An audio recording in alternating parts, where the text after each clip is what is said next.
guest lecturer in Safety and Health Study Program at Politeknik Kesehatan Kemenkes Malang. Please welcome Mrs. Nabilatul Fitri. Time is yours.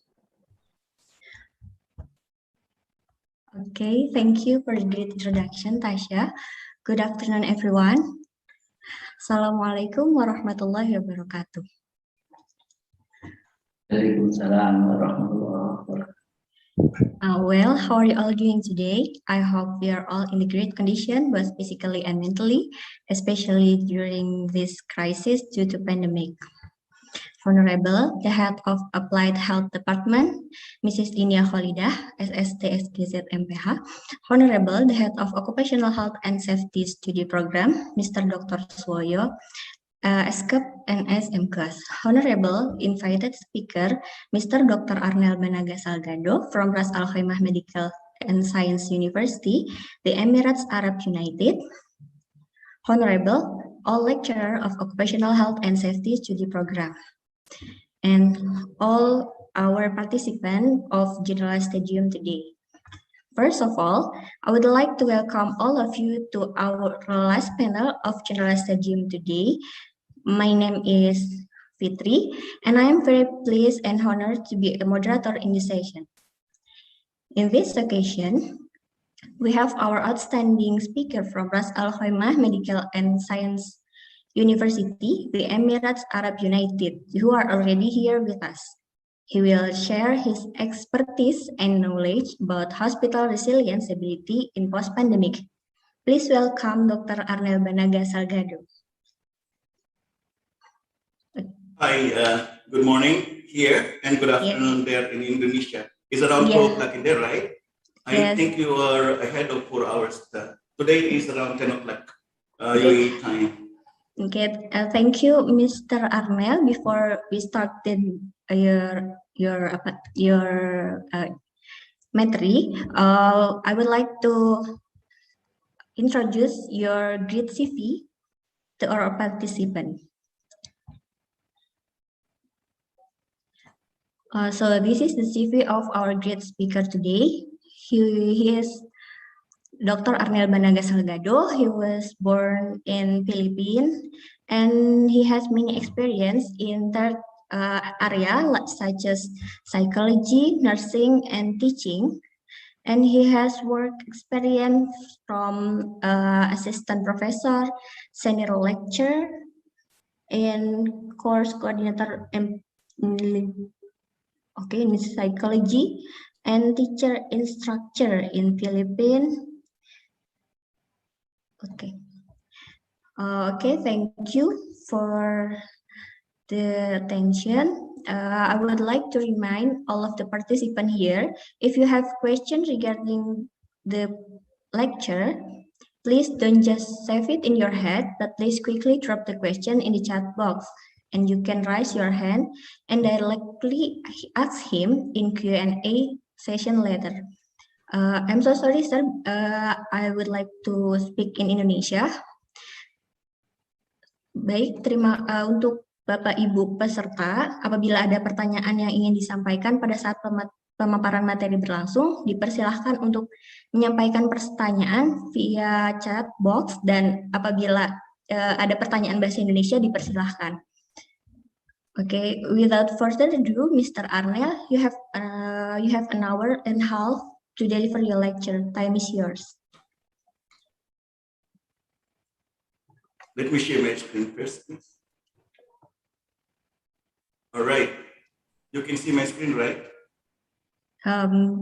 Yes, not yet, Mr. Is that right?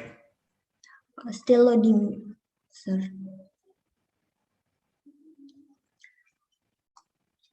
Okay, I have to reshare again before I'm going to start. Let me check. I think I'm sharing already. I have to reshare. No. Oh. Right here, reshare. Okay. Can you see it now? No, we can see it clearly.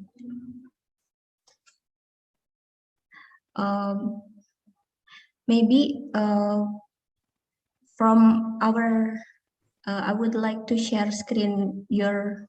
No worry. You can do that also. I'm sharing it also here, but there should be no problem. I can follow it through on my side. Okay, thank you, sir. Mohon Mbak Operator untuk materi dari Dr. Arnel apakah bisa di-share?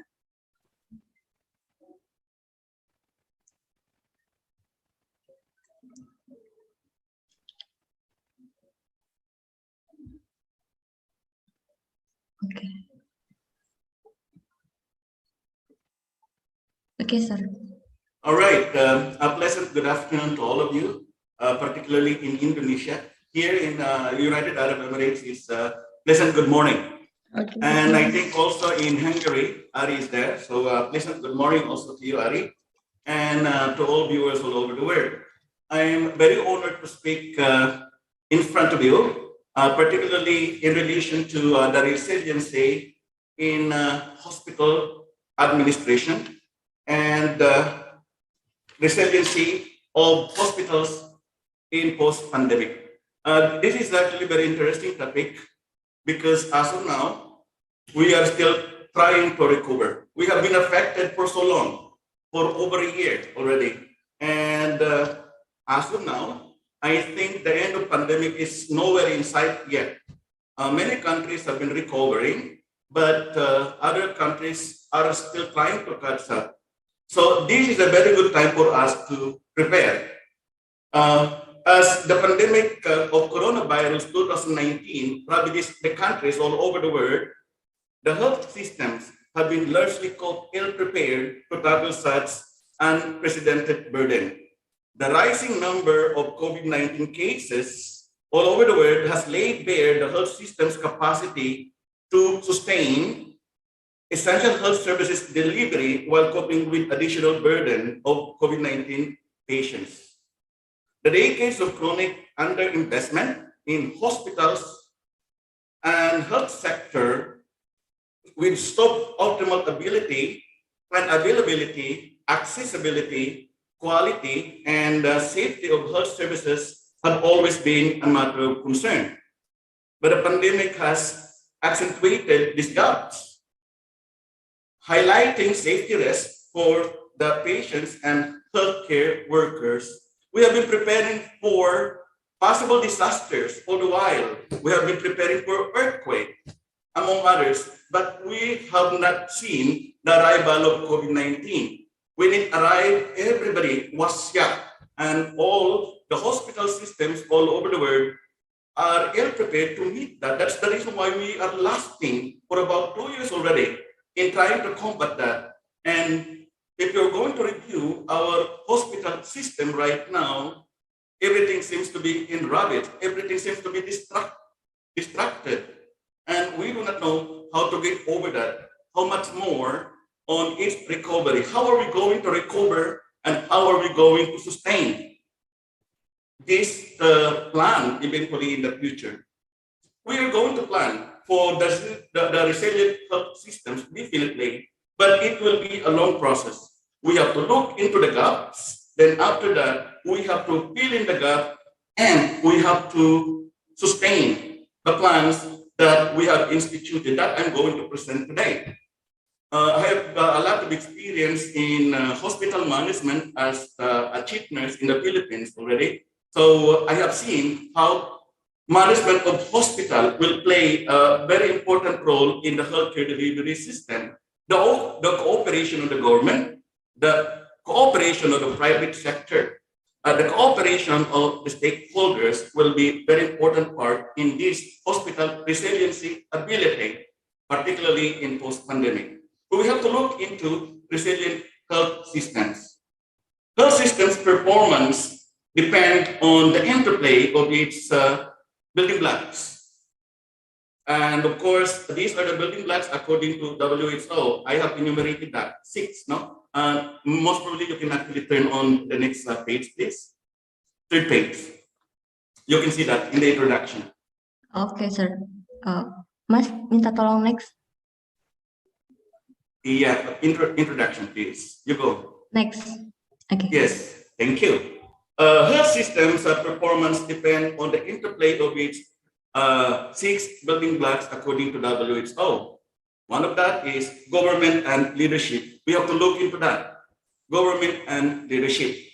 The health financing, this is very concern of all the third world countries like the Philippines, Indonesia, and Malaysia, India particularly also. The health workforce, this is very deficient in all countries all over the world because the nurses, doctors have been stricken by COVID-19. Sometimes they are killed, they die because of COVID-19, resulting into lacking of workforce in the healthcare delivery system. Then also the health information system, the medicines and medical products. Well, for the fact that I think 3 months after the declaration of the pandemic, everybody all over the world, all countries were scrambling for supplies, particularly on the PPE. And only China has the bulk of supply, but in other countries, we lack this supply. So we have to discuss that also. The production of the PPEs and other medical supplies will be needed in planning for resiliency. What happens if another pandemic will come? So we should be ready if that will be the case. We have to look into that, the supplies particularly. And of course, we are going to also look into the service delivery, the quality. Everybody knows that during the pandemic, the quality of healthcare delivery system went down.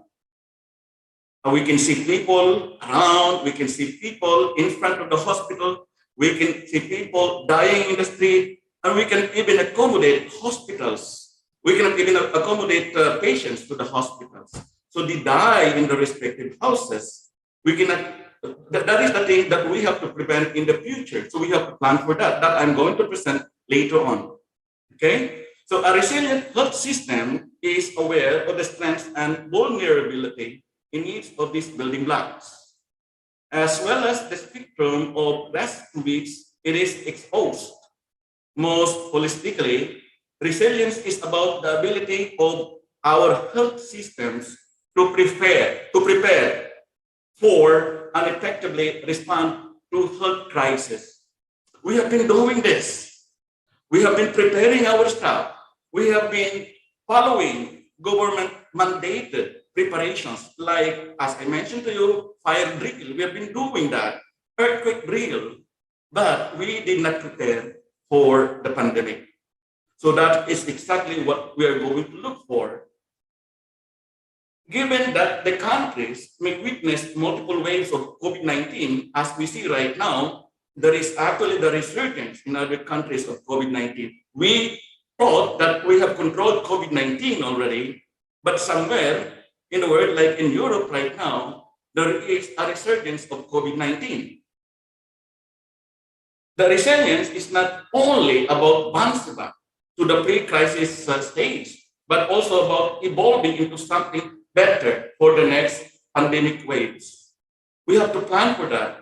With this backdrop, my presentation will attempt to review the patient safety issues also that emerged during COVID-19 response owing to shortcomings in each of the 6 building blocks, and derived learning from national and international experiences for building future health systems capable of ensuring patient and health workforce safety and providing effective health service during the crisis. We have to understand that a resilient health system is aware of its strengths and vulnerabilities. We have to understand that. And of course, I would like to stress the point that we need to adapt and we need to transform. Pandemic occurred already in 1918, and millions of lives were, a lot of people died. Right now, a lot of people also died. These are necessary things that we need to experience so that we'll be able to prepare our hospital system. Let us try to look into the different resilient health system gaps that we have to understand. Can you turn on the next slide, please? the resilient health system, the current gaps in the health systems and potential impact on patient safety. Can you turn on the next slide? That's right. So this is what I'm talking about. According to WHO, we will always look into the gaps. These are the problematic area that we need to fill in as we plan for the resiliency program in post-pandemic scenario. The service delivery, that's number one.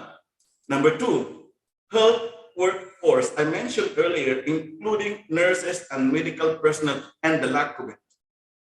Health information systems. We need to wire, we need to connect, we need to have information highway between the community and the hospital. Then, of course, we have to look into medicines and medical products. The availability of the medical supplies that will be needed in combating this pandemic. We have problems in that. Then the health financing issues. This is a bugging problem that besits so many hospitals right now. First world countries included, like in the United States, Singapore, and of course, United Arab Emirates. Then the governance and the leadership of the healthcare delivery system, particularly the Ministry of Health in every country. So we have to look into that. Let's see the first gap. Service delivery. Turning the next slide, please. Service delivery, inadequate infrastructure, the poor infection prevention control, safety control. Next slide. Numerous issues were identified that could impact patient safety during COVID-19 pandemic, especially related to inadequate public health infrastructure. This is a very big issue. We have not seen this. We have not looked into this disaster. Many people are dying at home. Now, when they need hospitalization, we cannot give them. We cannot give them adequate room. We cannot give them adequate beds. That's why most of the Ministry of Health in every region, in every country, would always build a temporary hospital for that purpose only. The scarcity of the hospital, the isolation of ICU beds, we are lacking definitely. The inadequate triage and testing facilities. Also, limited physical space and ventilation, including oxygen. We have to recall that in India, sometimes that just because of the lack of oxygen, many people died because of COVID-19. The lack of separate entry and exit in hospitals also. The widespread fear among patients, this is a very particular issue that we have to look into as a psychologist, no? Among patients who delay in seeking care, they lead into psychological distress and evolution of mental health issues. Everybody seems to be afraid in our community. When we talk about COVID-19, particularly an infected person just in our neighborhood, we are already afraid. We are even afraid to go out. This is a very big issue that we have to contend with, that we have to solve. How are we going to solve this? How are we going to help our people, our population, in order to digress this, in order to solve this psychological issue? This is the thing that I would like to look in planning for strategy. Now let's try to look into gap number 2. Health workforce. The shortages, therefore, the stressful work conditions, capacity and communication gaps. The absence and shortages of the treating health workers. We all know that not only ordinary people have been affected by COVID-19, health workers particularly, and a lot of health workers died. Now, in the Philippines, many died already. In the United States, and perhaps I do not know the statistics in Indonesia, but I'm so sure many health workers died because of COVID-19. So resulting into shortages. How are we going to fill in the gap? Health workers died, health workers resign, health workers leave. How are we going to fill in the gap? This is usually the problem that we have. COVID-19 infections among health workers and absence due to fear. They're afraid to go. In the United States, a lot of workers, health workers, have been fired because of this. They do not want to go to work, fearing that they would have been affected by COVID-19. They would have been infected by COVID-19, so that when they return home, they would infect, in general, their family members. That's why they choose not to go on duty. So this is another issue that we have to address in planning for hospital resiliency in the future. The quarantine or isolation further exacerbate these shootings. Imagine the hospital staff would be working in the hospital, they cannot go home. They would be quarantined for quite some time. Every 3 days of duty, they will be quarantined for another 3 days. That will be another big issue, resulting into the shortages of health workers that needs to be addressed. So we have to look into the resiliency plan and strategy as we go on. So we are going to look into the burnout and the burnout and stress level of the health workers. Imagine during the pandemic, I am in the academy, I volunteered also in the hospital. We would be afraid to go because we equate that if we go to the hospital, we could actually get infected with COVID-19. How are we going to do that? How are we going to solve this problem? So that's another gap that we have to fill in. We will proceed now to gap number 3. The health information system. The lack of real-time surveillance and patient safety information for decision-making. So this is the thing. We're lucky in the United Arab Emirates that our health systems are interconnected from hospital to another hospital. So the Ministry of Health hospitals are interconnected, including the primary health services, the primary health centers. So there is the interconnectability between all the healthcare facilities. But in other countries, there is no systematic mechanism for collecting or reporting data on patient safety incidents, especially in public healthcare system. So this is the problem.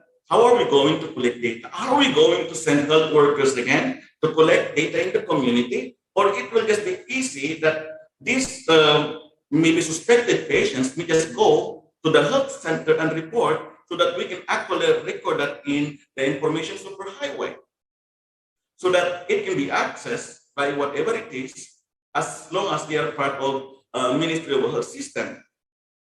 The existing electronic health records and the digital data captured in public system is also not adequately used. This is usually the case also. Although there is existing EHR, some Ministry of Health facilities could not have used this. Either, you see, there is a problem already in reporting, in predicting, and also in reducing preventable harm. So usually this is the problem, no? Either we are lacking of it, or we refuse to use it, or we fail to use the information superhighway, the information systems that we have in our ministry. The lack of robust epidemiological and surveillance mechanisms made it difficult to obtain timely and accurate data and corrective actions. That's why sometimes the ministry is already surprised. The resurgence, the high resurgence of COVID-19 in the region, in specific region. There is lacking of reporting. We are caught off guard. We do not know what's happening. That is usually the problem that we have, right? Putting populations at risk, especially the people with comorbidities and older population. So basically, we start with the primary healthcare centers. That is the first line of defense that we should have supposed to be in the healthcare delivery system. So we have to strengthen the information system in that particular area of healthcare delivery system so that we can actually access that in a larger perspective. We look into gap number 4. The medical products, the vaccines and technologies, shortages and substandard PPEs, the use of medicines without clinical evidence. We know for a fact that many months ago, there is the advocacy on the use of ivermectin.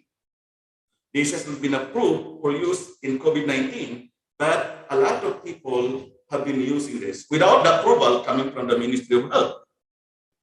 There is also a notable shortages in medical supply, like the PPEs. That's why lots of population could have made some sort of cloth PPEs or mask that is not medical grade. So that's not good also. So there is a shortage in medical supply and quality of the products, especially the N95 mask that's used by the health workers and other PPE disinfectants also is lacking during the time. On the first months of the pandemic, alcohol and other disinfectants were scarce. They were not even available. So we have to look into that if we plan for another strategy that we have. Whatever, whenever another pandemic comes, we are sure that we are ready. Lack of oxygen in hospitals. As I mentioned to you earlier, this has a devastating effect in some hospitals, particularly in India. See? So they were not able to produce enough oxygen. People died for a simple reason that they didn't have oxygen. So that is the problem. We have to address that. As I mentioned earlier also, the unauthorized use of medicines and unregulated dispensing and irrational use of several other medicines and injectable also raise patient safety concerns. If we want a resilient and a healthy hospital in the future, we have to address this. Now, we look into gap number 5. The health financing for financial protection, reduced access to services, and high out-of-the-pocket spending of our patients. By right, the patients could access or need to access the hospitals for free. That is the responsibility of every government. But unfortunately, some governments are not ready for that. They lack budget. In fact, most of their spendings are in defense, not in health. So this is usually the problem that we have. It's time for us to look into giving more budget to the healthcare delivery system, particularly the government hospitals. For the private hospitals, it's time to invest more. Many patients and their families were forced to pay high costs of health services for emergency conditions if they do not have any insurance. In other countries, insurance is a must. In other countries, insurance is a must, so that whenever they go to the hospital, they are ready, they are safe. But in other countries, some of the ordinary people do not have any insurance. That is the problem. When they go to the hospital, they are going to spend fortune. And they are going to spend whatever money they have. That is a very big issue. This leads to high out-of-pocket expenses, unwelcome expenses, unplanned expenses of the poor people, and push many households into poverty. We know that. In Indonesia, I believe this is actually happening. In the Philippines, this is happening. The last priority that a person may actually have is health. Now, right now, because of COVID-19, we are now aware about the importance of preparation, prepare for whatever pandemic or any disease that will happen in our family. Public health financing is key financial protections against OPA. So we have at least a means to accommodate these poor people who will be availing our hospitals. That's why the government will always or must have to have more budget to be injected to the healthcare delivery system. the public health systems remain chronically underfunded, definitely underfunded compared to other departments. If you're going to look at the state budget, the fund that is allocated for health is at the bottom line. Usually, we spend in defense, we spend in education, we spend in social work. Then the less priority is health. We are only spending, most generally spend around 1.6 of their GDP in health spending. That was on the fiscal year 2020-2021. Imagine that, only 1.6% is used in order to finance the healthcare delivery system. No wonder most of the Ministry of Health all over the world is scrambling for budget. We lack supplies, we lack personnel. In fact, we cut on personnel. In some other countries, especially the shifting of health workers, instead of 3 shifts, they cut it into 2 and make it into 12 hours instead of 8 hours. So that contributes to a problem, a very big problem, particularly in the quality of the delivery of healthcare services to our patients. So we have to look into that. Then on gap number 6, that's the last one according to WHO, the leadership and governance. The suboptimal coordination and intersectoral engagement in the COVID-19 response was documented in media reports all over the world. There is a limited capacity among government agencies in regulating the private and informal sectors, in maintaining minimum standards for provision of good quality diagnostics, the PPE, and treatments, or curtailing the cost of services. And also, the systemic lack of effective government stewardship, leadership, further eroded people's trust in public health, particularly in the early time of the COVID-19 pandemic. There is a very big problem. The Ministry of Health is scrambling for help coming from the other departments, tapping the Ministry of Defense, tapping the Social Work Department, tapping all the departments available in order to pull in money, finances to fund the COVID-19 pandemic battle plan. COVID-19 has exposed the need to work collaboratively to deal with the challenges it has placed on workplace and in the government also. The supply chains and infrastructure, among others. Of course, this time, since we have been exposed to the realities of pandemic, COVID-19 pandemic, we will also plan to the new reality that is the post-COVID-19 pandemic plan on hospital resiliency. So we have to look into that. We have to fill in the gap. How are we going to strategize? So let us try to look into the next slide. How are we going to combat this gap? We want, of course, to have a perfect healthcare delivery system. That, of course, will not happen just because of lack of funding, especially in the third world countries. But of course, we have to make them the most out of our budget. So how are we going to do and to plan for resiliency?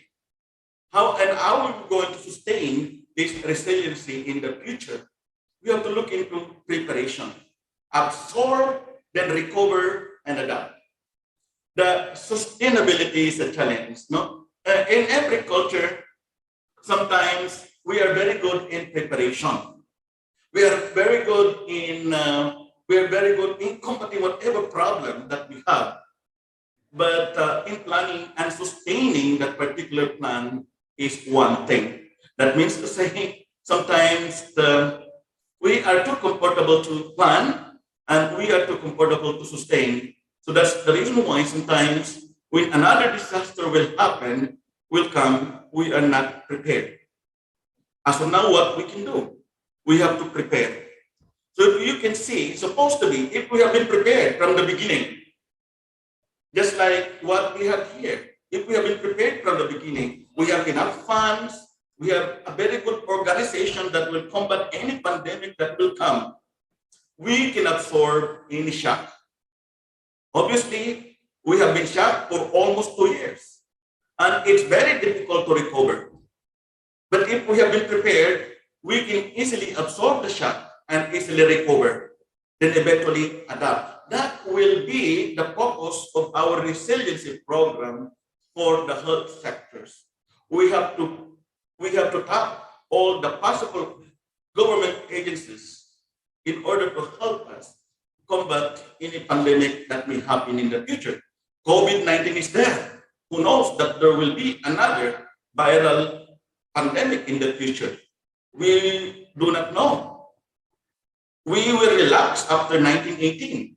1918, the pandemic, the flu pandemic killed a lot of people. It's now 2020. Maybe when is the next pandemic happening?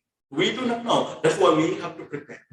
We have to prepare so that we are ready to observe, then we can easily recover and just sustain this recovery so that we'll be able to adapt in that particular shock that we have experienced out of this pandemic. Moving on to the next slide. How do we build resilient health systems? So let us try to look into the program of the WHO. The global experience suggests that this menu of interventions will need to be contextualized and prioritized as per the needs, capacity, and feasibility at national and sub-national levels. The national government will play a very important role in this case. The WHO is taking the lead. So the national government must actually do something in order to institutionalize and initiate this resilience program so that whatever happens in the future, if there will be another pandemic, maybe more, you see, we are ready. Of course, not all of these interventions can be implemented overnight. We have to plan. Maybe a few years, 5 years plan, 10 years plan. But as of now, at least we can show something.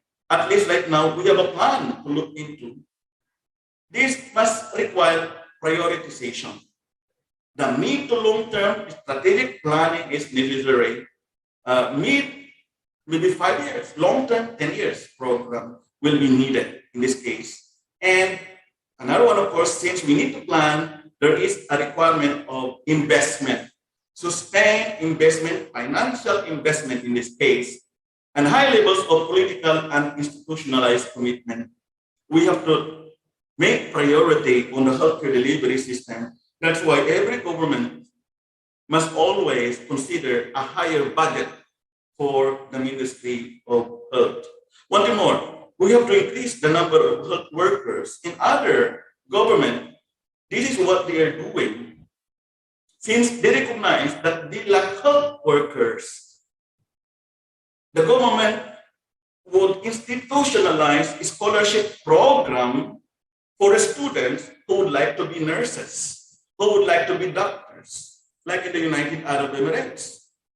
We have been inviting student nurses to become nurses, and the government is giving them a huge sum. The government of United Arab Emirates give them allowance, free housing, and one thing more, an initial salary that is comparable to level one nurse. For medical doctors, they are giving first-year students a salary equal to that of resident. So that's a very good thing, so that you will be motivated. So in short, eventually, when another pandemic comes, we have enough supply of health workers. So it's time for us to institute the scholarship program so that we can actually train health workers to fill in the gap. Anyway, I'm going to discuss this on the next slides. So let us try to look into the resilience strategy. There are 6 strategies that we have to look into. The service delivery, number one, the health workforce, number two, the health information systems, number three, as I discussed earlier, because these are all the gaps that we have, therefore we have to plan for it. The drugs, vaccines, and medical technologies, the health financing, then leadership and governance. These are the things that must be included in our planning. Moving on, let's look into resilience strategy number one. Next slide. Improving service delivery, quality, and safety. Next slide, please. So what are we going to do in resilience strategy number one in the post-pandemic? Now we are planning already because by all means, I believe that most of the governments control already the COVID-19. We are reducing the number of COVID-19 every single day, and eventually in time, we will eliminate that. So we need to plan. So this is the solution that we have at hand. So that after that COVID-19 pandemic, all these plans and strategies will be in place. The resilience strategy number one, improving service delivery, quality, and safety. What do we have here? Strengthen health infrastructure for good quality, safe, and integrated services. I have been working in Malaysia for quite some time, way back 2007, as the lecturer at UCSI University. I've been there for quite some time in Kuala Lumpur. And of course, I go to the hospitals. I was awed with the hospitals that we have in Malaysia, in Kuala Lumpur particularly. It's like a hotel. It's very good. They have all the necessary materials and equipment needed for a tertiary hospital. But in other countries, of course, everything seems to be lacking, from needle, among others. So we have to look into the infrastructure. We have to build more hospitals if needed. How many hospitals do we have? Each province, each state, each town. So it's time for us to have at least few tertiary hospitals in every town, in every state.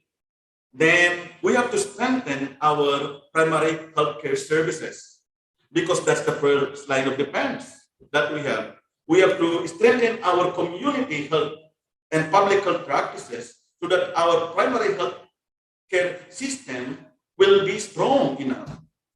You see, the moment that we have strengthened the PHCs, we are already 50% solving the problems in the healthcare delivery system, particularly the quality and safety, among others, so that we can actually decrease the number of people or patients who will go to the tertiary hospitals. We have to rethink and reorganize our services.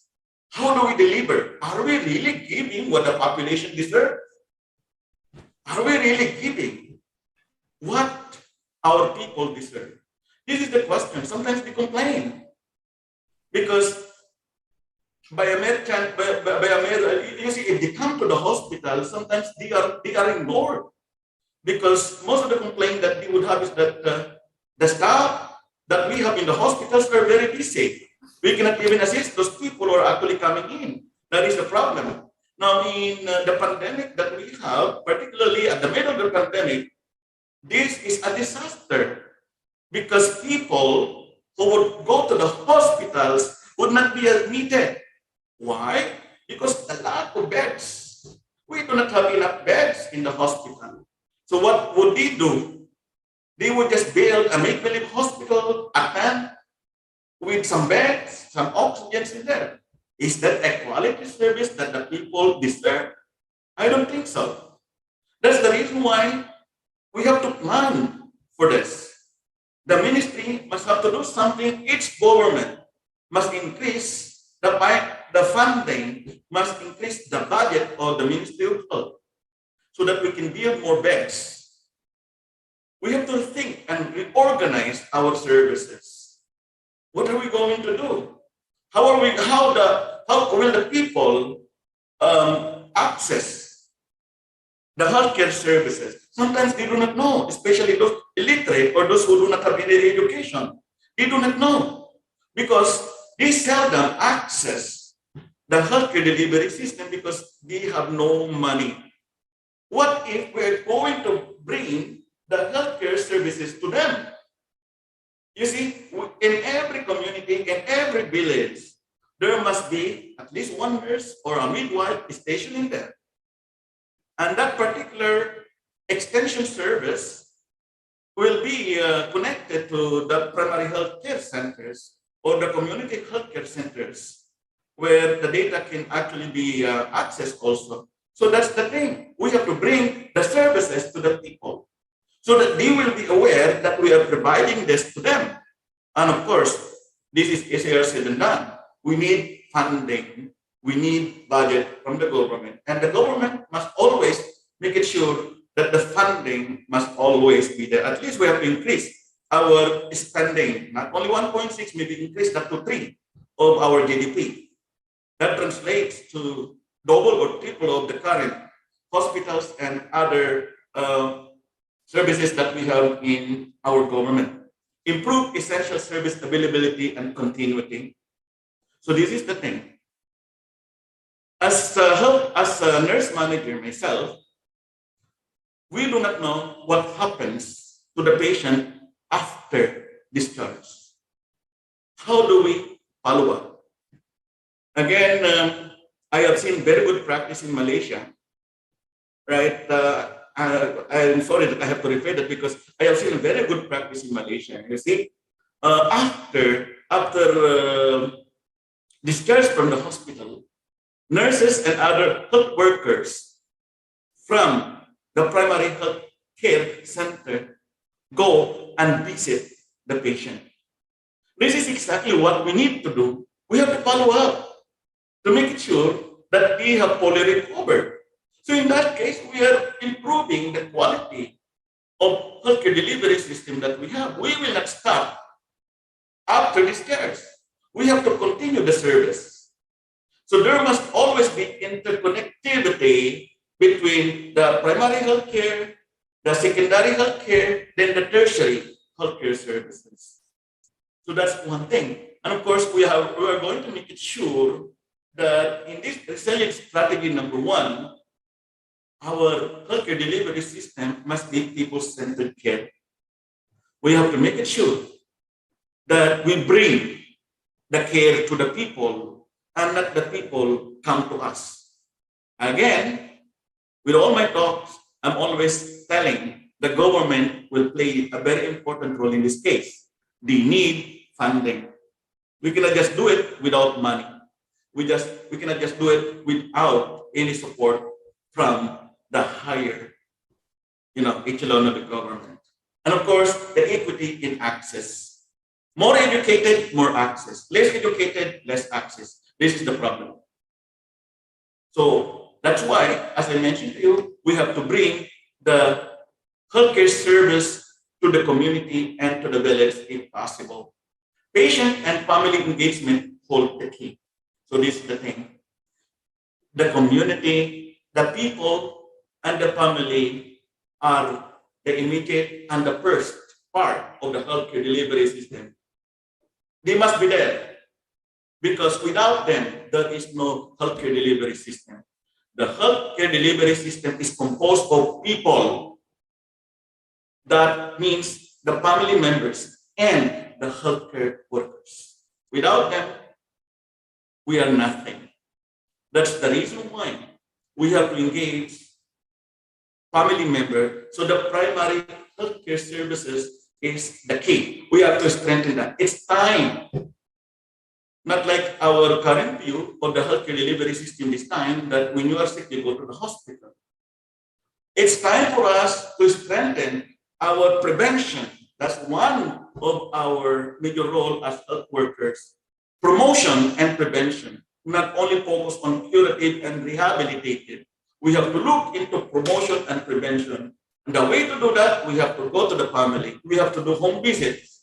We have to be in the community. The healthcare workers must always be engaged with the families and with people. That's the first line that we have to plan in the healthcare delivery system. If we have to have a very good healthcare delivery system post-pandemic. So we should know what is happening in the community. You see, next slide. We have to be innovative in our practices, particularly in the acceleration. It should be further encouraged. Our plan must always be encouraged. So we have to reorganize the service delivery. Team practices and strong link with community is very important. Like in the case of Malaysia, France, Iceland, Ireland, Slovenia, and the United Kingdom, the United States. Community services will be the key. Rearranging tasks and responsibilities. Expand the role of pharmacists for testing. They are not just dispensing medicine. We need also to, they can also do some of the things that nurses and doctors will do, like testing. See? Or prescribe chronic disease medications in Ireland. These are done by the pharmacists in the United States. And also for nurses, they will be allowed to practice. I know that in Asian countries, we have hesitancy to allow independent practice by our nurses. But in the United States, there is what we call as nurse practitioners. They can practice without the supervision of the doctors. So that should be the key. Then leveraging digital tools. In e-health, we have that in Israel, we have the apps. So that these apps is actually interconnected with the ministry. In the United Arab Emirates also, we have the apps recording everything so that they can access our records anytime. And also we can do teleconsultation. Telemedicine is supposed to be the thing that we have. As I mentioned to you earlier, if we can initiate telemedicine in the community, that will be good so that the people in the community will not go and pack the tertiary hospitals. That's for curative and for rehabilitation purposes only. So we are going to leave at that. We are going to leave the facilities for treatment of critical cases. Then, of course, implementing vaccination strategies. This is the thing. We need to continue eliminate the common diseases that kill people, including COVID-19. Of course, right now, there will be hesitancy. There are hesitant group of people who do not want to receive COVID-19 vaccination. This is the problem of some other countries, like in the United States, in the Philippines particularly, there is hesitancy to receive vaccination. Sometimes we cannot even understand other people also, because we can go and interfere with their belief system. So moving on, the next slide. Strong primary care is needed to address the double burden imposed by the pandemic on vulnerable people. So I keep on strengthening this in a strengthening strategy number 1. Community must always be addressed, because if you're going to look at that, nearly 40% of the population aged 65 years and over live with at least 2 chronic diseases on average. And most of the people who were killed by the COVID-19 virus are this age group. See? Just because they have already chronic conditions. Much more. In our planning, we have to look into that. So that's the thing. These people face a double threat from COVID-19. The first threat, they more often need hospitalization and ICU treatment and have higher mortality risks. Chances are they may not recover. They face indirect effects like disruptions of routine care and delayed care. So this is usually the problem that we encounter. So we need to strengthen our community health hospital system or the primary healthcare delivery system. That must always be included in our plan. That's why I included that in strategy number 1 for our resilient healthcare delivery system. Number 2, let's proceed now with resilient strategy number 2. Next slide, building future health workforce. So this is another key. As I mentioned to you, every healthcare delivery system all over the world, whether you belong to the first world country, second world, or the third world countries, you need workforce. The problem is, where are they? Either they retreat, either they resign, or either they die just because of COVID-19. So adequate number and rational distribution must always be there. Therefore, again, as I said, if we would like to strengthen the health workforce, we must actually make it sure that we have enough funding to hire health workers. If you're going to look at the system right now that we institute, I believe we have one nurse out of the take care of around 8 to 10 people. That should not be the case. So we have to lower that down if really we would like to deliver quality healthcare services to our people. Therefore, as I mentioned earlier, we have to plan on giving scholarship, on education for these people who would like to become health workers, doctors. I believe other countries are doing this, but it's a high time for all government to do this. Encourage students to enroll in health-related courses with a scholarship, with incentive, so that eventually they will become health workers in the future of our post-pandemic hospitals. The capacity building of our health workers, we have to train them all the time. Continuous training. Imagine this. With the advent of COVID-19, we were left behind. We did not know what to do. I'm so sure that even doctors and nurses were afraid because we have not realized about the extent of the damages that it brought us. So this is usually the problem. By this time, we should know how to combat pandemic. And at the same time, our mental resiliency. We should know also how to absorb problems, then eventually how to recover from them. Our health workers are exposed with mental stressors, psychological stressors. That's the reason why they are subject to a higher stress and burnout. So the tendency is that they leave the profession, they resign, and forget everything behind, their profession behind. They join another profession. That is the case. Skill mix and quality. So it's a high time for us to train other health workers. In community, you see, it's not necessary that you will become a nurse or a midwife, but we can train some health workers. Those people who can actually clean the wounds, take the temperature and the vital signs, we can do that. We can train them in the community. We can train them in the village. I think for money, for fundings, we actually need only a little fundings for this purpose. Properly supported and compensated health workers. I would like to strengthen this. Most of the health workers are overworked and underpaid. This is the reality. Given a chance, health workers leave their own countries to go to United States of America, to go to United Kingdom, to go to Arab Saudi, to go to United Arab Emirates, and to work, leaving behind an injured healthcare delivery system in our country, particularly in the Philippines. Now, don't you believe that in the Philippines, we produce so much nurses?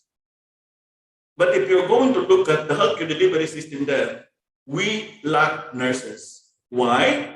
Filipino nurses are all over the world working because they receive more salaries than that. That's why the government of Indonesia, I believe, need to compensate also, need to increase the salary of the health workers, comparable to managers of the month, because they are managers of our health. So they need to be paid. That is the key. That is the thing.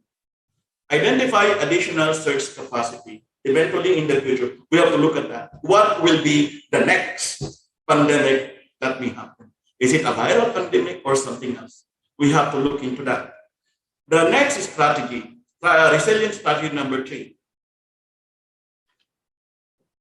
Integrated digital health information and surveillance system. Integrated health information system. This is a dream that we should institute. You know, the village where there are only 2 people can be connected to the Ministry of addition, there must be an extension of the primary healthcare service there, so that at least we have some sort of a computer there, so that this one is connected to the system, a health system that we have with the Ministry of Health. So in that case, we have the first line of defense. We can immediately access the data that are entered into. In United Arab Emirates, we utilize Warid system. So Warid system is actually very, very helpful because all the data that we need are there. And this is also good for insurance system because we will be able to identify also the diagnostic test, the diagnostic evaluation, the diagnostic criteria based on ICD-10. That I believe we use ICD-10 right now here. So that the approval is actually easy also. All the data, the vital signs, the treatment modalities are there. It can be accessed by authorized health workers. That's good. Imagine the Ministry of Health, the tertiary hospital can access the data that you have in the village. That will be a very good thing to do. And that can be done. But of course, it needs funding. Then the data quality and news production. The entry of data in this system must also be, let's say, screened. Therefore, those who can actually handle the system must be trained, like nurses and doctors also. We cannot just enter, nurses, we are trained to do recordings. Doctors also are trained to do charting. So basically, that's what we need to do. And then scale up the e-health and the m-health. That telemedicine and teleconsultation is needed. Imagine you do not need a doctor in the community, in the village, if you have a doctor in the community or in the tertiary hospital. So consultation is online, just like what we are doing now. And that will be very easy. Recording also will be very easy because you record that in the system.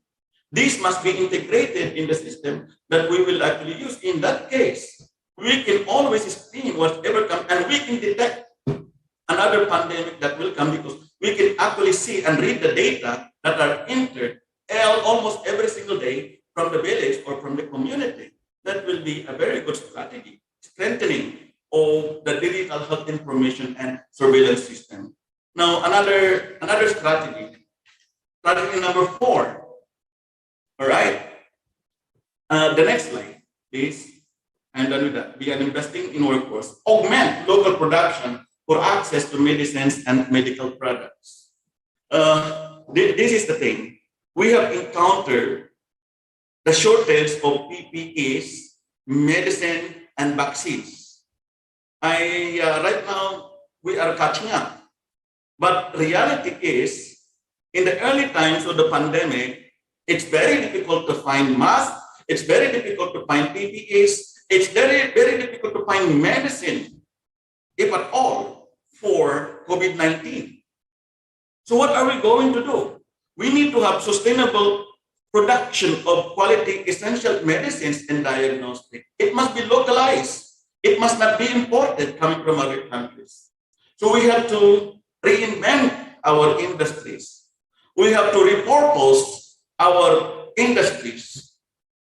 Every government must have to have the facility like this. So immediately when there will be pandemic, they can easily convert. Right now, we have converted tailoring shops and other industries in the Philippines to produce masks because during the COVID-19 pandemic in the earlier time, really, it was very difficult to produce masks, to access masks.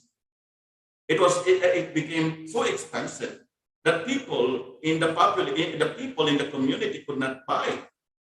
So if we have a sustainable production of these products that can be stored, when we have another pandemic that will come, repurposing of these industries can easily be done. So it must be included in the plan. Repurpose means sudden switch of what they need to produce. So that's the thing. Like in UAE, we have one very big pharmaceutical company here. We are producing antibiotics. All of a sudden, we have a contract with China so that we can produce Sinopharm. This Sinopharm we called out right now as iFEET vaccine are being distributed in other countries, donated to other countries. So we are producing our own vaccines now. And the government of UAE give that to other people. Of course, we also acquire other vaccines from the other countries. That is because we pre-ordered before. But in reality, we are producing at least 2 million of vaccine doses every single month. So that's given to another countries like Yemen and countries in the Middle East who are very poor and cannot afford to produce their own vaccine or buy their own vaccine because of war and other social problems. Effective supply chain management. I believe this is instituted already in the ministry, but we have to strengthen more about this. We have to look into our inventories, what are needed. So all the supplies that will be needed in infection control must always be there, including medicines and injectables. Must be easily accessed so that we can deliver that. So we will not centralize. There should be regional supply chain so that we can easily distribute these materials if needed to tertiary, secondary, and primary health care centers so that we can easily distribute things. And of course, that will be very effective used, no? Ensuring safe and appropriate medicines and medical technology. Making sure that all the medicines that we use are with FDA approval. So this is the thing. There must always be mutuality. Whatever is approved in the United States or in other countries, government-approved medicines must always be immediately approved in respective countries. So the problem is right now is that whatever medicines that are approved in the United States, if we will use that in our country, it must also pass through approval. That is a big problem, like in the case of our vaccines. We have been using Pfizer, Moderna, Sinopharm, Sinovac, but we need also government approval in the Philippines. So it must have to pass through regulatory agency. That must be streamlined already. So that's why there must be a spirit of mutuality. Whatever is approved in other country must also be approved in your country. That must always ensure that we have appropriate medicines and medical technology for the use of our people. And of course, rational use of medicines and injectable. So in order to prevent irrational use, like for instance, other people right now are buying on their own ivermectin. They take that because people are thinking that this will help in preventing COVID-19. That is a very big problem that we have. So people must also educate our population for that purpose. Resilient strategy number 5. This is very important, no? Investing in health. We have to put money in our healthcare delivery system. Without that, we cannot do quality healthcare delivery system. More money for health and health for money. That is the key. We have to inject more money in healthcare delivery system. How is that? Of course, we know money can buy anything. Money can improve facilities. More money for health. You see, imagine a very poor person can go and access the health service anytime for free. That is a dream that we have to. In other countries, they initiated that, but of course, at a high price of our taxation. Like in the case of the United Kingdom, free. Like in the case of Australia, free. If we are willing to do that, then we can inject more money to our healthcare delivery system so that any person can access that. More help for money, of course, no? As you take care of your people will be more productive, isn't it? Is it? So they are not thinking anymore of money whenever they're sick because they can just actually walk into the hospital. So in that case, they can actually be more productive in their workplace. So therefore, if that will be the case, there will be improved economy for the government. Everything will return for the people and for the government. Then, of course, strength in numbers, that is bigger pools. We have to get more health workers. We cannot afford to shortchange our people by maximizing the work of our health workers. We have been working enough. Our 8 hours of duty must not be extended to 12 hours in order to save money. As much as possible, we have to stick to that. And more benefits must be given to our health workers. Hospitalization benefits, maternity benefits, any allowance, night differentials. This must be given and this must be initiated. And as I said earlier, we have to train nurses, doctors, and health workers with scholarship so that they can be accommodated. Of course, we have to pay them, but whenever pandemic comes, we're ready. Right now, we are scrambling. Where are we going to get health workers?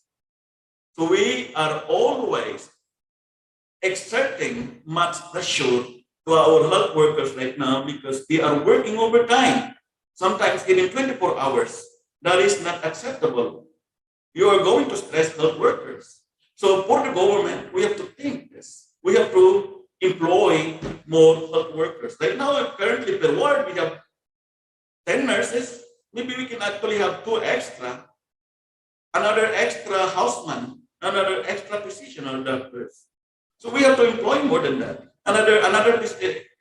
Every center must be added with, we have to add at least 2 physicians more. Among others, these are the things that we have to do. How do we do that? We have to initiate a scholarship program. We have to train them so that they will come and join us in the end. Transparent public financial management systems. This is actually a big problem of third world countries' corruption. You see? So we should not corrupt the money that is actually earmarked for health. You know, something like percentage. I know this because I have been in the government also. Whenever there is purchasing, like for instance, we purchase 1 billion worth of supply, 5% will actually go to the person who is actually in contact with the supplier. That's not good. We have to be very transparent in our financial management system. The people should know. Yeah, so that's the thing. So that actually ends our resilience strategy number 5. So I have one more. But next slide, if you're going to look at the next slide, this is supposed to be the major thing that we are going to look into. Pillar number 1, fortify the foundation of health systems and people's underlying health. No? So what do we do here? Enhance preventive care. As I mentioned to you, preventive care and promotive care. In addition to preventive, promotive care, we have to invest on our core equipment, more equipment for the tertiary hospitals. And then harnessing health information, particularly the interconnectivity of all the hospital systems that we have in our country. Every healthcare delivery system, including centers, must always be connected with one healthcare program so that we can access the health information anytime we want, so that we have electronic health record for all the populations that we have in our country. Pillar number 2, contain the spread of health shock, COVID-19 or other. Of course, we have to institute infection control, not only COVID-19, but other forthcoming pandemic maybe. And the current infections that we have. Now, infection control to be initiated in our hospital and healthcare delivery system. And of course, effective testing and vaccination. That is what we are doing now. Pillar number 3, manage and uphold care for affected people and those with other healthcare problems or needs. Strengthening service delivery, particularly for this vulnerable population like children and old people. And establishing, of course, medical reserve. Medical reserve, this is what I'm actually trying to tell you. Maybe medical reserve that we have in the military, I believe every government to have medical reserve in their military, we should also include medical reserve in our facility, at least 1 or 2 or 3 personnel that can always replace our health workers when needed. Next slide, please. Now, the greater investment in primary healthcare workforce will always be beneficial to strengthen the front line. So this is the thing that we would like to include, no? More investment in our primary healthcare services. Next slide. This is the last resilient strategy that we need to strengthening stewardship and health sector. How do we do that? Regulation for patient safety and quality assurance. From time to time, we have to make it sure that we are delivering quality healthcare delivery system to people. How do we do that? We have our internal audit system. We need to audit our care delivery system. Quality, as we call it, every hospital to have a quality department that audits this. And that must always be institutionalized. The leadership capacity building. We need to train more leaders in the healthcare delivery system. It's not just looking into their capacity to work. We have to have also the fiscal management. They should know how to manage the money that is entrusted to them and manage the personnel that is entrusted to them. So it's a high time for us to educate and initiate more training for the leadership capacity of our leaders in the hospital and in our ministry. Center-state coordination, particularly in our country. Every province, every state, every region must be interconnected so that we will be able to identify problem if there is. We will be able to spot a brewing pandemic if there is. Then sector-wide collaboration. We need to tap the private sectors also. We need to collaborate with the private sectors so that whenever there will be a need for their facility, particularly in repurposing of the production of medical equipment like the PPEs, then we can always access and request them to do that. Then transparency and accountability. Whatever we do, we must always be transparent and we must always be accountable. All right? So in conclusion, COVID-19 has huge health impacts. Too many health systems are not resilient enough to pandemics and high-risk shocks. We have to admit that we were not ready. We have to admit that we were shocked when COVID-19 came. That's why it took us, supposed to be, that's not a problem anymore, but it took us more than almost 2 years to eliminate COVID-19 pandemic. And there is even a resurgence of COVID-19 in other countries with other variants. Building more resilient health system requires significant future investment, means money, both in the public and the private sectors, to help prepare, absorb, recover, and adapt to future shifts. Now, what I'm telling is that we have to invest more in private sectors also. Now, the private sectors, we have to admit that we cannot always accommodate the building up of hospitals. So we need to tap private sectors to build hospitals. Now, in that case, we need to support the public hospitals. The public, whenever they tap the services of public hospitals, is strengthening the insurance system, is strengthening the social works that we have, so that whenever our population will go to the private sectors, they are not going to spend much money because the government could have supported them also. 2 areas needing investments, of course, will always be considered: the primary health care, the community, the primary health care. That's the first line of defense that we should always think about. Then long-term health care, because this is the place where you are going to have vulnerable populations. more or less they do have chronic diseases, at least 2 or more. And then both require efforts to boost jobs and modernize care practices. You have to boost jobs and modernize our best care practices, including the hospitals. Now, of course, innovations triggered by the pandemic should be accelerated, and efforts to modernize the sectors will actually continue. In the end, a systematic and sustained approach with attention on all functions of health systems would be pertinent for pandemic preparedness, no matter what pandemic will come next. Right? Of course, we are praying that no more pandemic, but we do not know the will of God. Maybe next year there will be another pandemic. We should be prepared. Just like what we have experienced in 1918. We thought that pandemic would not happen because we have been advanced.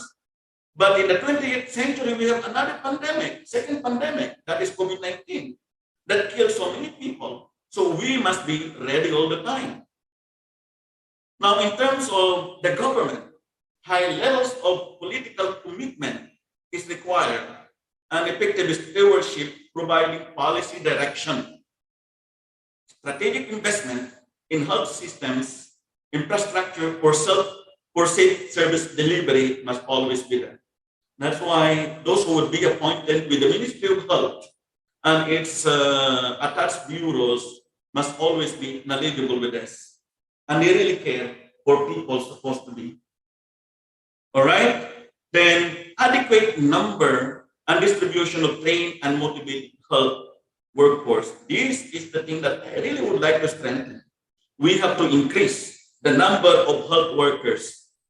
We have to decrease their time, increase their pay, and increase also the number of healthcare workers in our facility, so that a robust health information infrastructure will also be there for national digital mission to be effective.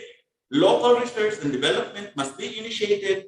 Production and reliable supply chains of essential medicines, vaccines, and medicinal products must also be there. In the end, we as health workers must always be ready. We cannot be caught off guard. We should know what we are doing. We should prevent the things that happened last 2020. Look at what happened. You see, 2019, they detected already the virus. There is lack of reporting. 2020, early January, they declared. And there is denial from the other countries until such time that it became fully blown. So in March, everybody was scrambling for supplies. One country to another started the lockdown. Is disconnecting people from their source of income. So many people became poor. Our healthcare facilities became so desperate because we could not accommodate people. People are dying in the street. People are dying at home.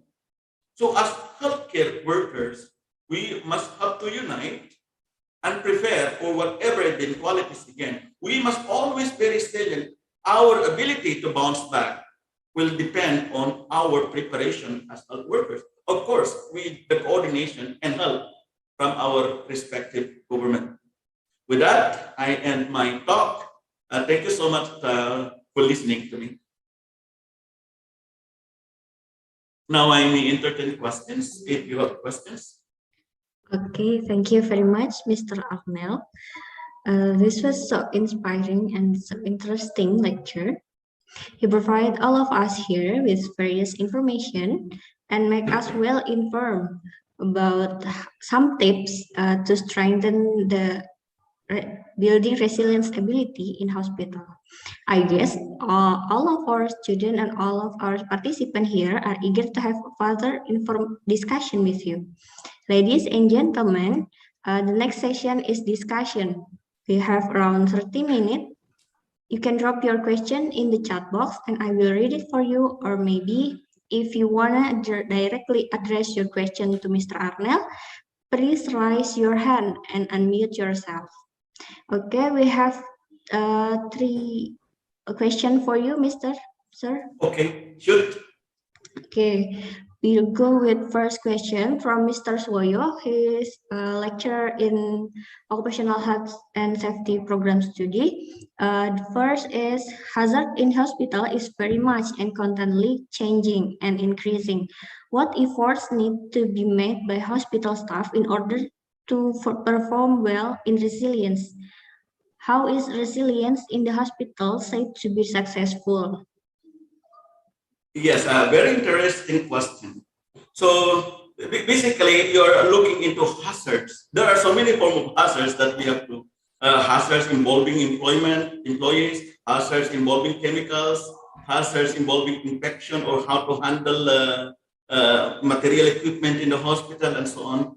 Now, in order to avoid this, we have to institute, as I mentioned earlier, a quality department. We have to make sure that it's going to work properly. We have to look into our community infrastructure, hospital infrastructure, and a better management so that we will emphasize the quality. No, we must eliminate these hazards in the hospital.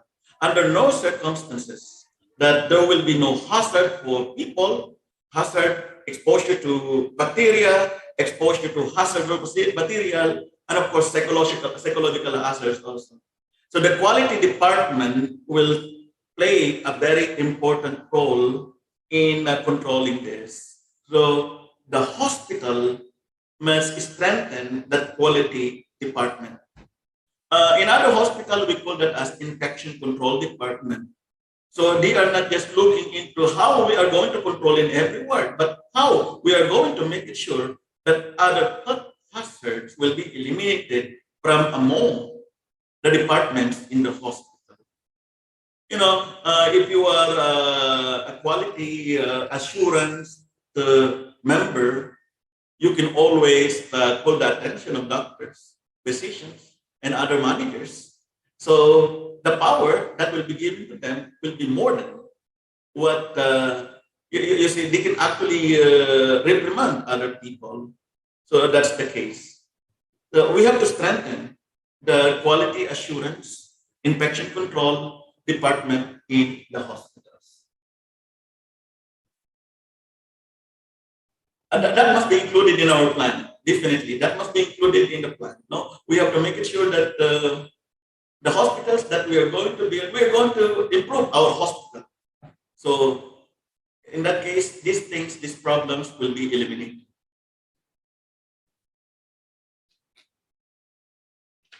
Okay, to sum up the answer, is it true? So we have to eliminate the risk to make sure the hazard in the hospital, and then we can strengthen quality insurance, right, sir? Yeah, okay. Yeah, quality. And of course, I presume that all the health workers are adequately trained. You see, when they are adequately trained, they will know how to handle all these things. So here comes already the quality assurance. The quality team and the infection control team must always take the lead in that case. Okay, thank you, sir, for the answer. The next question from Muhammad Ilham. He is the student of Occupational Health and Safety Program Study. First, he has two questions. First, what is the biggest obstacle at your country right now in handling the COVID-19 pandemic? Is it difficult for people there to be given an understanding of health protocol, vaccines, or anything else to accelerate the handling of the pandemic? Yeah, very interesting question. I have to answer in two aspects. Okay. To the country that I'm staying right now, I am very lucky that I'm in the United Arab Emirates. So they are always telling that during COVID-19, the best place to stay is United Arab Emirates. You see, you know why? Because as early as January last year, we have been encouraged to be vaccinated. We are vaccinated, and they instituted free PCR every single day to people.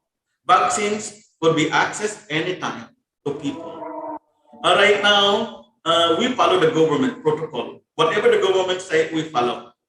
That's the reason why right now we are already attending face-to-face classes with our hospital. Our life insurance is normal, except for some masks. No, we have to wear mask outside, but everything seems to be more normal. Now, as to my country, I am speaking about the Philippines.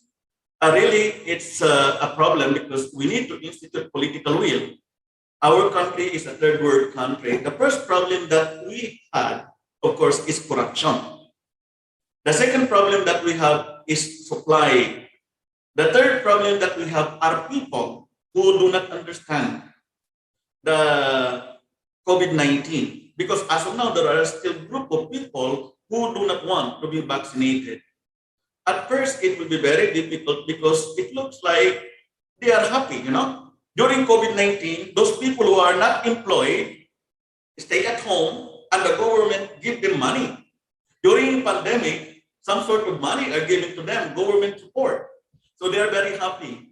They could not have earned that without pandemic. But during pandemic, since they are not working, so they are classified as poor, government supplied them with money. So they were very happy. And during that time also, they seldom follow protocol. So that is usually the problem that we have. As of now, I think we are improving. That's why if you're going to look at the infection rate in our country, yesterday the infection rate is around 894 only. So that's very low. And one obstacle that we have is our healthcare delivery system facility, hospitals. We are limited. Our hospitals, I believe also I'm speaking about Indonesia also. If you're going to look at our hospitals, it is deficient in supplies, and health workers are definitely deficient. We lack nurses. In fact, there was a time that they banned nurses to go out from the Philippines. They have already a contract in Arab Saudi, but they are not allowed to go to Arab Saudi because they have to serve in the Philippines. That is the reason why I am telling you, we have to make it sure that we have to pay much our nurses and doctors so that they will remain in the country.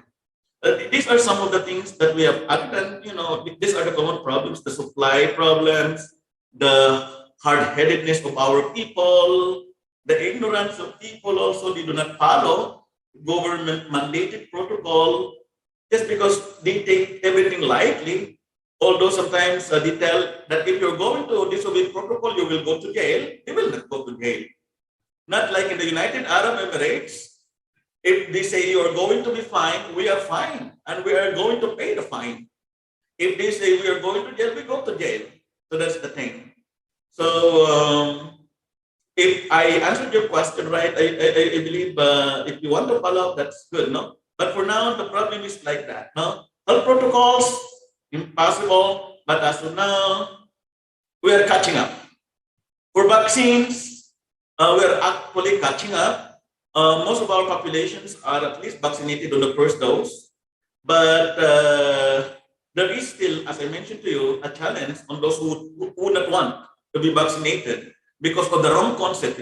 If you're going to be vaccinated, you will become a zombie. Something like that. This is unresolvableness of their belief system. But of course, we cannot impose because we respect much freedom of our citizens. So that's actually the problem. But as to the handling of the pandemic, as I mentioned to you earlier, we have to make it sure that there will be interagency handling. We have to connect. It's not only going to be handled by the Ministry of Health. Now, as you are going to see, this is how we look into the pandemic in the country. The Ministry of Health is just one of the agency that handles our pandemic response. We have the so-called IATF. This is an organization of different governmental agencies. One is Ministry of Health. The other one is Ministry of Local Affairs. The other one is Ministry of Defense, Department of Defense, as we call it. And the local affairs also, Department of Interior also. So these are the people who handle the need so that we are actually imposing the policy. The policy that is released by the IATF is above board, above the president. The president cannot contradict that. So that's the thing. So that's actually highly effective.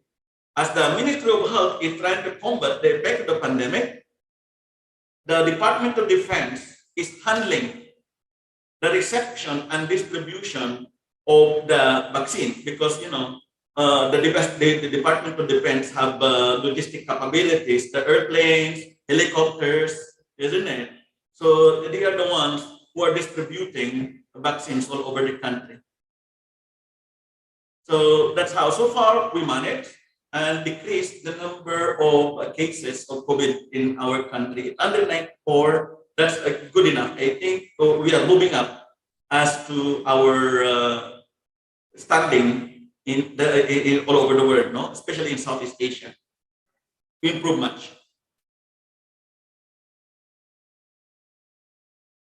All right, any other questions? Okay, there are so many questions, sir. This is the third question. Yeah, sure. We're very happy to answer them. Okay, sir, we are all knowing maybe it's many people getting a double or triple burden of disease indeed. So in the health resilience concept, what were we supposed to decide a priority program in our primary healthcare system, especially for public workers? Yeah, so e-health is very important in detecting problems. Early reporting, you see? So that must always be the key. We cannot solve the problem. If the pandemic is there, definitely we have to help. The reason why you are in the public sector and in the primary healthcare, in the community is that you need to initiate prevention and promotion. In case of e-health, imagine one system is connected to the system that is on tertiary and connected to the ministry also. Everybody can access. The Department of Statistics can actually see what's actually happening. The Ministry of Health can see what's happening. The data can be shown them. And they can actually make sense out of the data and they can actually decide on what to do next. In fact, right now we are actually doing it in United Arab Emirates because there is reporting also of communicable diseases. We place that there, then it can be detected by Ministry of Health, since we are centralized in terms of e-health, it can be detected there. It can be reported there. So that's the thing. So for detection and prevention of any further pandemic, that will be actually the key. In that case, for you as a health worker also, you can decrease your burden. Imagine that, you see. If you are going to report, then definitely you are sharing your problem with the other agency, with the other part of the healthcare delivery system. You do not solve it alone. You are asking help from higher ups, you see, so that they can actually come and help you in the end, provided, let's say, for instance, that there are actually reported communicable diseases already there, detected in the system, then the ministry will actually do something. So that is actually the help of e-health. Or on the other hand, since you do not have I believe sometimes some of the community facilities do not have doctors in there, do not have physicians in there, or at least houseman in there. At least in telehealth, teleconsultation, especially the chronic and the old age people, they will not go to the hospital. They will stay in the community where they are, and they can initiate with the assistance of a trained health worker in the community. They can do telehealth, teleconsultation. And if there is a need to get medication, then that will be the time that you are there or you seek assistance to the hospital. In that case, you decrease the burden. And in that case also, you can deliver good quality care to the community, to the people in the community. This is actually what we are advocating, at least telehealth and teleconsultation. This will be very effective, I'm telling you. Okay, thank you, sir, for the answer. And next question are from student. Her name is Elvira.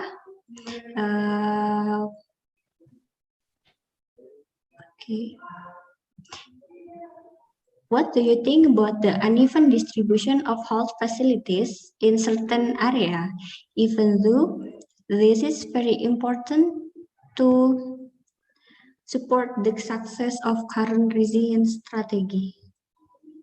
Yeah, thank you for your question. As I mentioned to you, we have to make it sure that we have to invest more money so that we will address the uneven distribution of healthcare facilities in certain areas. Every country must have to have specialized facilities. Every province must have to have hospitals. So the computation could be on the number of population. You see, there are population who are overcrowded, or there are so many people in there. We have to make it sure that we have to address their needs. We build more hospital in that case, so that we will address this need. You see, right now in reality, really the distribution of hospitals are uneven. There are in some country, in some areas, in some provinces, there are big hospitals, even private hospitals are there. But in other provinces, there are no hospitals, only community or primary health care. This is a problem. So we have to make it sure that every province must have to have a tertiary hospital based on the number of population. In that case, that can be addressed by another strategy, that is investment in healthcare delivery system. More money. Build hospital facilities for all the population so that we can address their needs. I think the government can do that. Looking into the effect of pandemics right now, a lot of people have been killed. So because of COVID-19, additional hospitals will not hurt the government. So instead of buying guns, buying submarines, buying ships, we can always build a hospital first. You see, after all, we are in a time of peace, not time of war. So investing money in defense must be cut, and investing money in health must be, I think, the right thing to do as of now. Okay, thank you for the answer, sir. The last question from student, his name is Veda. I want to ask question, what steps can take as a health workers in your country to always be aware of avoiding unhealthy or burnout work in hospital for keep the part of hospital resilience ability? Yeah, I like your question. You see, before I actually attended my lecture with you at 10 o'clock, I have a class. I mentioned one thing to my class. I mentioned one thing. I said, the energy that you spend when you go on your first minute in the hospital must be the energy that you are going to spend when you go out from the hospital. That means to say, end of shift. The same energy, equal energy. What are we telling this? You should enjoy your work. After all, if you do not enjoy your work, the first thing that you're going to do will be burnt out. You're going to be stressed. If you're going to count the numbers of procedures you have done, then you're going to be burnt out. As a psychologist also, I'm a nurse, no? A nurse manager before, and a psychologist. I'm telling you as a psychologist, you can always avoid burnout by doing that. Be happy. At least, you know, when you go to the hospital, you are thinking already that you're going to be of service to people. Do not think about going out. You know, the first thing, if you're going to go to the hospital in the morning and think about your time out, then in 1 week time, I'm so sure 100% you're going to be stressed out and you are going to have more burnout. You will realize that you do not want to be a nurse, a doctor, a physician, or hard work already just because of that. But if you are going to enjoy your work, spend the same energy from the early morning to the late afternoon, or any time that you go there early in your job, then time out, spend the same energy and be happy. That will be it. No matter how much your salary, actually salary is also a factor, but think about it. You choose your profession. You enjoy your profession and love your profession and love the patient that you are serving. That we can do right now. Now, the next strategy is that for the government to do, increase your salary. I believe that will be the best thing that the government will do. And since you are a student, I believe the government must actually give you additional allowance if you are given allowance. So the government must also do that to encourage you to study more. should encourage you to work in your government. That is the case, we have instituted some of that in my country. The government is actually at least giving a small allowance for the students, for the government students. If you are a member of a government school, then the government may actually give you some money as an incentive so that at least you will enjoy your studies. And for sure, in your studies also, you're burnt out much more when you are going to be working in the hospital. Just enjoy it. That's all. And be happy with what you are doing. Yeah. Okay, thank you for the answer, Mr. Sir. This is such an interesting answer because to prevent the burnout in work, we have to enjoy our profession, right, sir? Exactly. And you tell about us about when we building health resilience in a hospital, we need more money, but in reality, we talk about money, is it difficult, sir? Yeah, that's right. Government. Yes. Their priorities. That's a problem. Yeah. Okay. Thank you, sir. Ladies and gentlemen, time unbelievably flies too fast. We have already come to the end of this discussion. I know that maybe some of you still have many questions. So is it okay to contact you, sir, Mr. Arnel? Yes, I can be contacted anytime. You can, do I have my email in there? Oh, yeah. You can give my email to them and my number even, so they can WhatsApp. There should be no problem. Yeah. Okay, thank you, sir. Ladies and gentlemen, to sum up this session, I would say that building more resilient health system requires more money to help prepare, absorb, recover, and adapt to future shock, especially to future shocks. Once again, thank you very much, Mr. Arnel, for spending your precious time to give lecture for our student here. I hope this pandemic will be gone in no time, or maybe someday we can visit you in Ras Al Khaimah University. Amen. Yeah. And we have a certificate for you. I hope we hope you receive it, and this certificate will be sent to you by email, sir. Thank you. Thank you so much. My pleasure. Thank you. Thank you for your attention. I apologize if there are some shortcoming way I lead this session. And the next agenda, I will give it back to MC. Wassalamualaikum warahmatullahi wabarakatuh. Thank you very much. Over and out. Bye-bye. Okay, thank you, sir. Thank you. Thank you very much, Mr. Arnel. Thanks to Mrs. Nafilatul Fitri for guiding the general stadium and plenary discussion.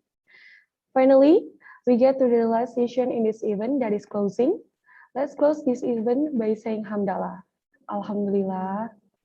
Saya selaku pembawa acara Stadium General Occupational Safety and Health Study Program dan mewakili seluruh panitia yang bertugas, pamit undur diri dan mohon maaf apabila terdapat kesalahan.